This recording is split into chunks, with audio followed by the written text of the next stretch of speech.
जय श्री राम। आप सभी को विजयदशमी की बहुत बहुत हार्दिक शुभकामनाएं। आज आप सुनने जा रहे हैं विजयदशमी यानी दशहरा की सभी पौराणिक कथाएं। यह पर्व आश्विन शुक्ल पक्ष दशमी को मनाया जाता है। इसी दिन भगवान श्री राम ने लंका पर चढ़ाई की थी और इसी दिन माँ दुर्गे ने महिषासुर का वध किया था। आज मैं आपको सुनाने जा रही हूँ माँ दुर्गा के द्वारा महिषासुर का वध। प्राचीन काल में महिषासुर नामक एक महापराक्रमी असुर का जन्म हुआ था, जो रंभ नामक असुर का पुत्र था एवं दैत्यों का सम्राट था।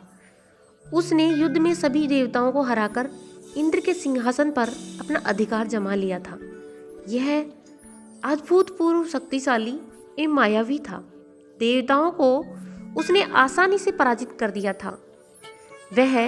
वही इंद्रलोक से तीनों लोकों पर शासन करने लगा और पराजित देवता उसे परेशान होकर ब्रह्मा जी की शरण में चले गए।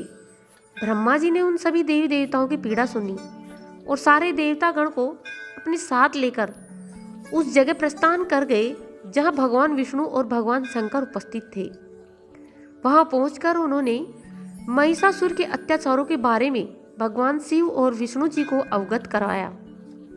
ब्रह्मा जी ने सारी बातें सुनकर भगवान विष्णु और शंकर जी महिषासुर समेत सभी दैत्यों पर अत्यंत क्रोधित हो उठे। क्रोध में भगवान विष्णु के मुख से महान तेज उत्पन्न होने लगा। उसी प्रकार से भगवान शंकर, ब्रह्मा जी, देवराज इंद्र आदि देवों के शरीर से भी तेज प्रकट होने लगा। वह सभी देवताओं के मुख से निकला तेज मिलकर एकत्रित हो गया। वहां एक महान दिव्यमान तेज में परिवर्तन हो गया, जिससे सारी दिशाएं प्रकाश युक्त प्रकाशवान हो उठी, जो अंत में एक भीषण विद्युत के समान सुंदर नारी के रूप में परिवर्तित हो गया।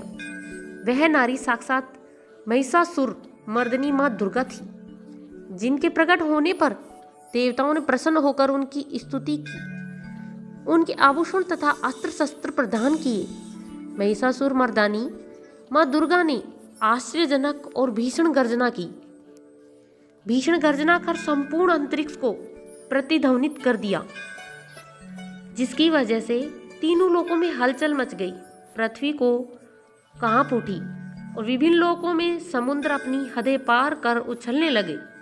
सभी देवतागण देवी का जय जयकार का नारा लगाते हुए गदगद वाणी में उनकी स्तुति करने लगे, जिसके अद्भुत शब्दों को सुनकर दैत्यों ने अपने अपने हथियार उठा लिए। उन्हें समझ में आ गया था कि एक भीषण युद्ध दस्तक दे रहा है। माँ दुर्गा ने महिषासुर के सेनापतियों का वध इस प्रकार से किया। महिषासुर सभी दैत्यों को साथ लेकर उस शब्द को लक्ष्य करके उसकी तरफ दौड़ा। जहां तक पहुंचकर दैत्यों ने देवी दुर्गा का एक ऐसा रूप देखा जिसमें देवी के चरणों के भार से पृथ्वी दब रही थी। उनके प्रकाश से तीनों लोग प्रकाशित हो रहे थे। महिषासुर का सेनापति चिक्षुर उन महान देवी दुर्गा पर टूट पड़ा। देखते ही देखते दैत्यों ने युद्ध छेड़ दिया। चतुर्गणी ने भी अपनी सेना लेकर दुर्गा पर हमला कर दिया। उदर्ग, महानु, बाष्पल और अशिलोमा ने सभी रथी सैनिकों के अग्रणी थे, जिसमें अशिलोमा का हमला रोम तलवार के समान तीखा था। वह सभी युद्ध स्थल में आकर देवी से लोहे लेने लगे। इस तरह हाथी पर सवार और घुड़सवार सैनिक भी देवी के चारों ओर से घेर अस्त्र शस्त्रों से प्रहार करने लगे। देवी दुर्गा ने खेल खेल में ही उन सभी अस्त्र शस्त्रों को काट गिराया। उस समय दुर्गा निश्वास गण बन दैत्यों पर चढ़ गई और देखते ही देखते इसके बाद दुर्गा ने त्रिशूल, गदा और शक्ति की वर्षा कर बहुत से महादैत्यों का संहार कर डाला। दैत्यों की सेना में हाथी, घोड़े, असुरों के शरीर से इतना रक्त गिरा कि वहां कई रक्त कुंड बन गए। जिस तरह आग तिनके के ढेर को जला देती है, वैसे ही माँ दुर्गा देवी ने थोड़ी देर में सारी दैत्य सेना का सफाया कर दिया। देवगण हर्षित हो गए। देवी माँ दुर्गा पुष्पों की वर्षा करने लगी। अपनी सेना का विनाश देखकर सेनापति चिक्सुर क्रोध से तिलमिला उठा और दुर्गा पर बाणों की वर्षा करने लगा। देवी ने बाणों से उनके बाणों को काटकर उसके रथ के घोड़े पर और सारथियों को भी मार गिराया, साथ ही उनके धनुष और ध्वजा को भी काट गिराया। चिक्सुर को अपने शूल पर बड़ा ही गर्व था, इसलिए उसने अपने शूल से दुर्गा पर पूरी ताकत से प्रहार किया, किंतु दुर्गा के पास पहुंचते ही उस शूल के टुकड़े टुकड़े हो गए। उसके शूल के टुकड़े आकाश में प्रज्वलित हो उठे और दुर्गा ने अपने शूल के प्रहार से उसके शूल के सैकड़ों टुकड़े कर दिए और चिक्सुर को भी यमलोक का पथिक बना दिया। दुर्गा के शस्त्र प्रहार से उदर भी धसाया हो गया, यमलोक सिधार गया। अब महिषासुर भैंसे का रूप धारण कर देवी दुर्गा के सवास से उत्पन्न हुए गणों को त्रास देने लगा।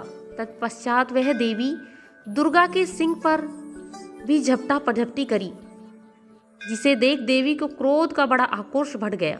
महिषासुर उग्रतर हो अपने खुरों से पृथ्वी को खोद सिंहों के पहाड़ों को उखाड़ उखाड़ कर दुर्गा की ओर फेंक रहा था, साथ ही साथ गरज भी रहा था।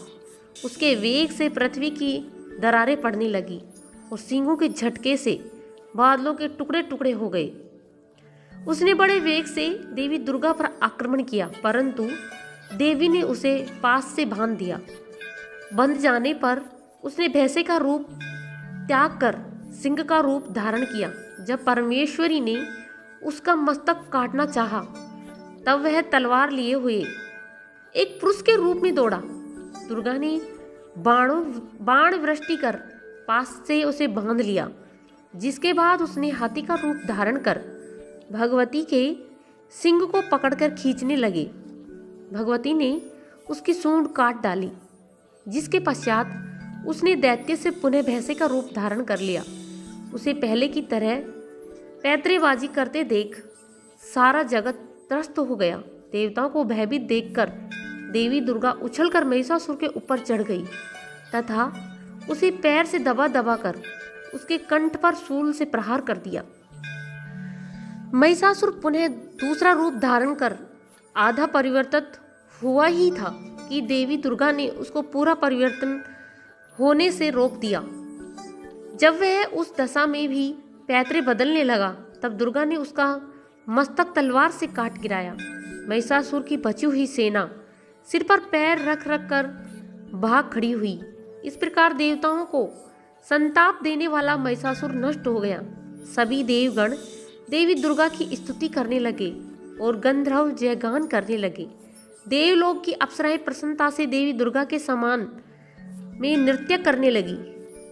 सबने चंदन, अक्षत, दिव्य धूप, पुष्प आदि प्रेम पूर्वक माँ दुर्गा देवी की पूजा की और तदंतर देवताओं को वरदान देकर जगदम्बा अंतर्ध्यान हो गई। बोलिए माता रानी की जय।